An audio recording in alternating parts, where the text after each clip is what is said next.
Let me quickly explain to you how to form a corporation this year. So here are the steps I really want you to pay attention to. So the first thing you want to do is you want to choose a business name. Okay, basically when we talk about corporation, a corporation is a legal entity that is separate from its owners, which can protect you from any business liabilities and help you get business off the ground, right? Whether it is to save money on taxes, attract investors, protect yourself, or boost your reputation, starting a corporation might be the best next step for you and your business. Again, here we're speaking about a C corporation. Okay, C corporation, not S corporation, C corporation.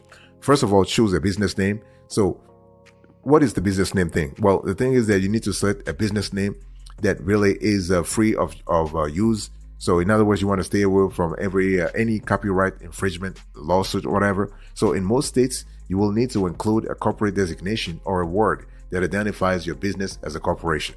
So this can be Inc. So incorporated, or corporation. So when choosing a corporate name, be sure that the name doesn't infringe on any existing trademarks. Okay, so please search, you want to conduct a trademark search to make sure that your name is available to use. It's also a great idea to check your state's list of restricted words. So, this list includes words that are off limits for use in your business name. For example, bank and insurance, or even government. Okay, so this is really important. So make sure the name is legally available. The second thing is you need to register a DBA. So step number 1, choose a business name.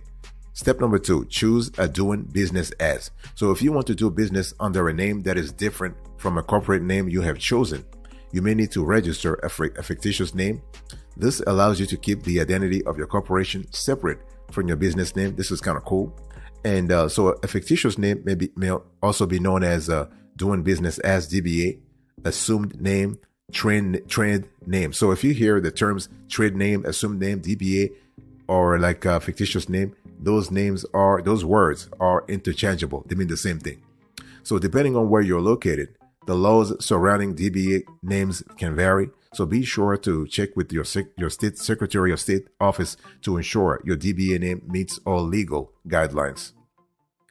Boss, welcome back to the show. It's really a pleasure to have you here. Make yourself comfortable. You are going to enjoy today's conversation.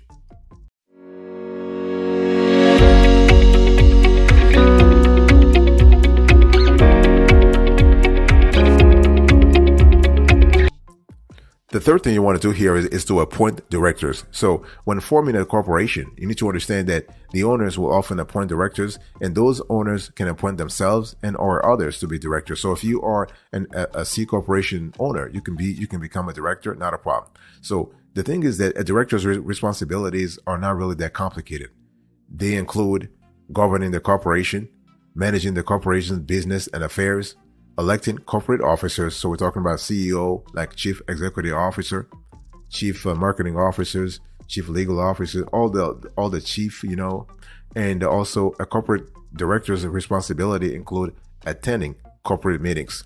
The number of directors needed will depend on the laws and regulations in your state, and could also depend on the number of owners your corporation has. So everything depends on the it depends on the laws and regulations, the local laws. Okay. Then what you want to do is you want to file your articles of incorporation. So step number 4. So step number 1, choose a business name. Step number 2, register a DBA. Number 3, appoint directors. Number 4, you want to file your articles of incorporation. So the thing is that, and you have to file this with the state Secretary of State office. By doing so, you basically are establishing your corporation as its own business entity. In other words, you can receive from the state office a certificate of good standing. Okay, so articles of incorporation typically include the name and address of the corporation, the purpose of the corporation. So this is an important element to have. The name and address of the registered agent, and the type and number of shares of stock to be issued. Okay, so I just mentioned the registered agent. So who is that person? The registered agent is the contact person listed for your corporation. This person or this service will receive service of process notices, government correspondence, and compliance-related documents on behalf of your corporation. Remember, if you have a corporation, you need to actually comply with some rules every single year, including filing an annual report with the state authorities so they have a clear idea that your business is still legit and still active. Otherwise, you're not going to receive a certificate of good standing. And also, depending on your states, articles of incorporation may be called the certificate of formation or certificate of incorporation. By the way, boss, I want to quickly remind you of today's topic. We are having a conversation about how to form a C corporation.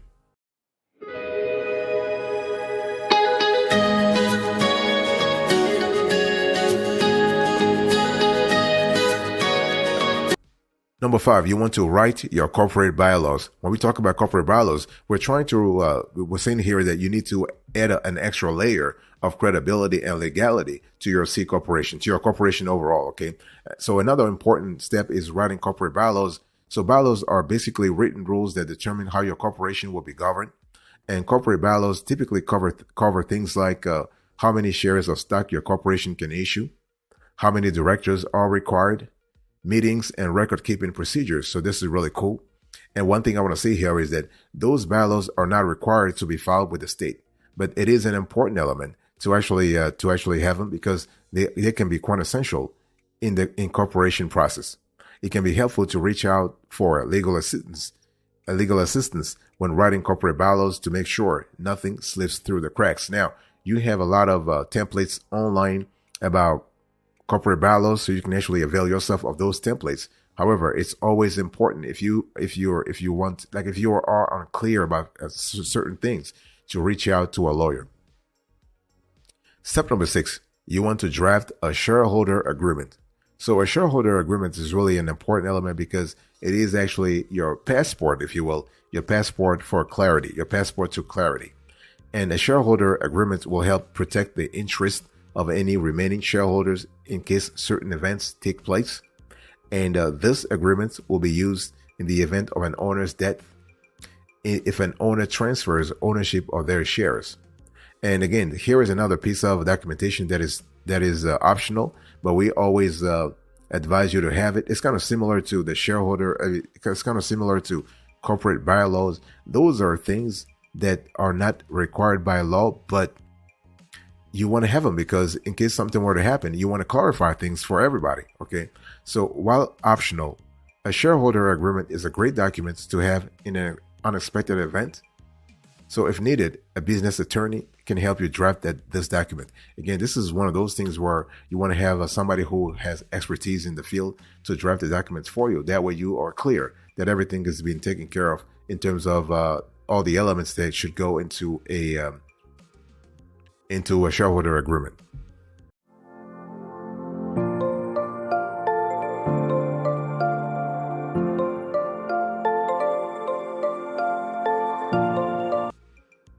Number 7, you want to hold initial board of directors meeting, the initial one. The thing here is that no matter how many directors your corporation has, it's important to hold an initial meeting with your entire board of directors. It could be two people or 20 people or 10 people. Okay.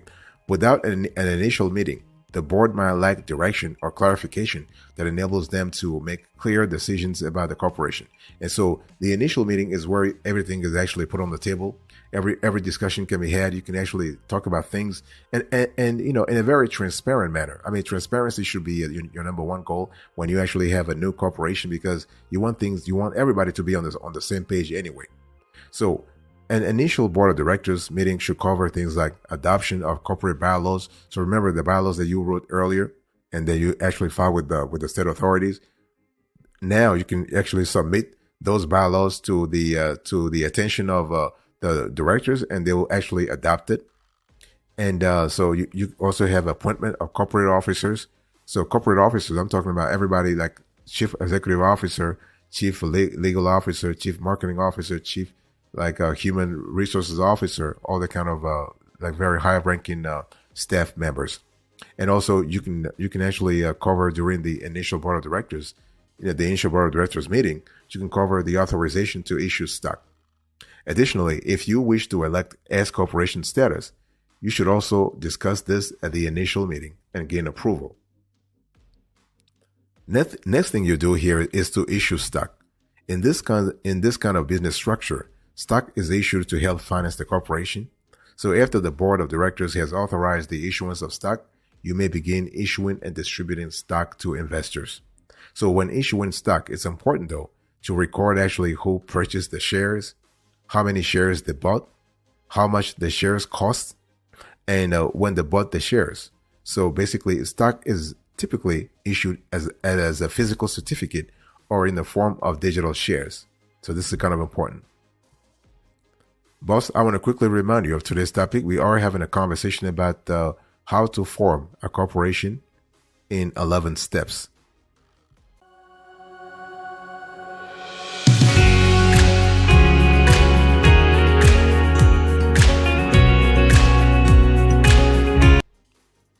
The next thing you need to think about here is to obtain business permits and licenses. And this is kind of important depending on the states and the geography. The geography and the economic sector your C corporation is. Okay. So before you can start doing business as a corporation, it's important that you obtain all the required business permits and licenses.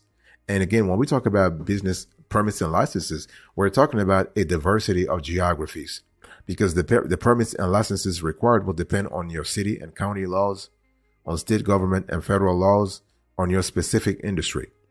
And as you begin the application process, check out your state's specific requirements on the Small Business Administration websites. And obviously, there are some industries that are more heavily regulated than others, right? It really depends on your industry. For example, if you're dealing with healthcare, if you're dealing with anything that is militarily sensitive, like federally sensitive at the military level, let's say you're doing law enforcement, or you are basically doing contracting with the federal government, or you're doing something around waste management. Those are pretty sensitive, like or gun control or gun sale of guns, right? Those are things that are a little sensitive, so you make sure that you have the right licenses. Number 10, you need to register your business. So because corporations are separate tax-paying entities, you will need to obtain specific tax ID number to ensure you are paying the appropriate taxes. Remember that you are basically falling under double taxation. Okay, so you're paying taxes at the company level, and you are also paying taxes on the distribution that comes after the taxes are paid at the company level. So in other words, the shareholder is also paying taxes. When we talk about registering your business, you will basically need 2 tax ID numbers. First of all, one from the IRS and another one from your state tax authorities. And usually the one from the IRS is also used by the state tax authorities, but they have to confirm it. Okay, they have to confirm it. So the number that comes from the IRS is called the employer identification number. It's called the EIN. So that number, actually, you can get it through the IRS's websites, and it's very fast. You can get it really fast, not a problem. Okay, and so this number, you can use it for a lot of stuff, and I'll talk about that later on. You can actually use it to even open a corporate bank account. And you also can get so that's the from the IRS, but also from the state revenue agency. So that's the other number. So again, as I said, usually they are the same number, but in some cases they are different.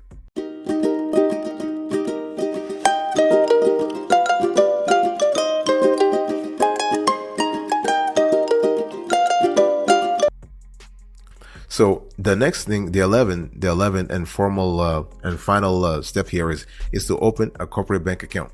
So basically, this account will be separate from the bank accounts of its owners, which help protect your personal funds from any business liabilities. Okay, so you want to actually make sure that you open a corporate account, and so be sure to clear all requirements with the bank first, because the bank will actually ask for several things depending on the bank itself and the geography. And so the bank will let you know the documents it wants to see. So examples of required documents and information include the corporate resolution, the articles of incorporation, and your employer identification number. Remember the number I just told you that you should have gotten from the IRS? That's the number that the banks wants to see in terms of to make sure that you are legit. So the bottom line here is that you are basically trying to make sure that you pass all the information. So the thing here is that you need to understand, when we talk about filing a corporation, like forming a corporation, laws are different, and some states are faster than others.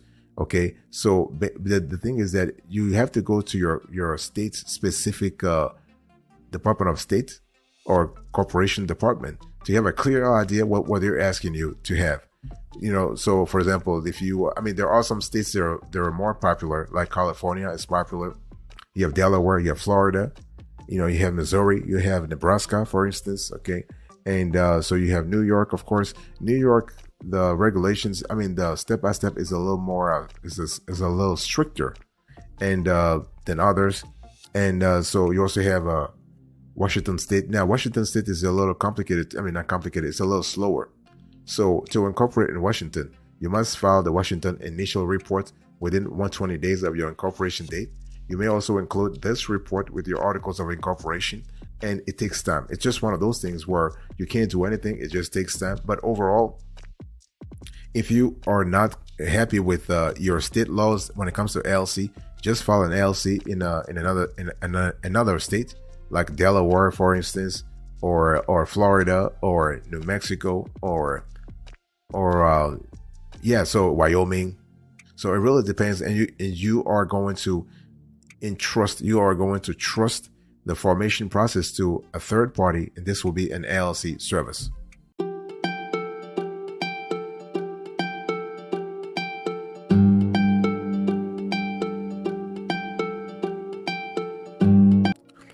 So the thing here is that when we talk about forming a corporation, obviously a corporation is not the only legal structure that's available out there. You have others. You have a LLC, you have LLP, you have LLLP, you have LP, you have partnership, you even have sole proprietorship, even though a sole proprietorship is not, I would say, a legit business structure. It's really important to understand that there are differences between a corporation and an LLC. So just like a corporation, a limited liability company, LLC, protects owners from business liabilities and debts. The main difference between the two is that an LLC has one or more owners, whereas a corporation has shareholders. Another key difference is the way the two are maintained. A corporation, for all intents and purposes, will generally have more formal record keeping and reporting requirements than an LLC. But the thing is that this record keeping requirements is something that investors love, because investors see it as a sign of order, as a sign of law, as a sign of compliance. And if you want to attract investors, especially foreign investors, you want to have a structure such as a C corporation that gives you the solidity and gives you the foundation, the strong foundation to show investors and tax authorities, for that matter, that you are compliant. Okay. And so when we talk about a C corporation versus an S corporation, what is the big difference? Well, when incorporating your business, you may choose to form either a C corporation or S corporation. One of the main reasons is that people choose to form an S corporation is to save money on taxes. And this is really what it is. As a C corporation, you must pay taxes on your income twice, so double taxation, on the net business income and the profits received by shareholders. As an S corporation, you will only pay taxes on the latter. So this is something that really appeals to a lot of folks, and you can always switch from an S corporation to a C corporation, not a problem. You are able to switch corporate designations. To do so, you must gain majority shareholder approval to change your corporation's status with the IRS. So flexibility is there, not a problem at all.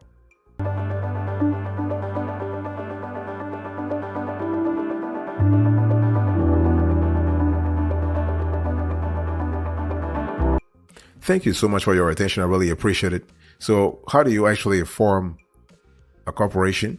Number one, so the steps: choose a business name, register a DBA, appoint directors, file your articles of incorporation, write your corporate bylaws, draft a shareholder agreement, hold an initial board of directors meeting, issue stock, obtain business permits and licenses. You want to register your business, open a corporate bank account. This is kind of cool. Thank you so much. God bless you. I'll see you next time. But until then, remember, stay marvelous.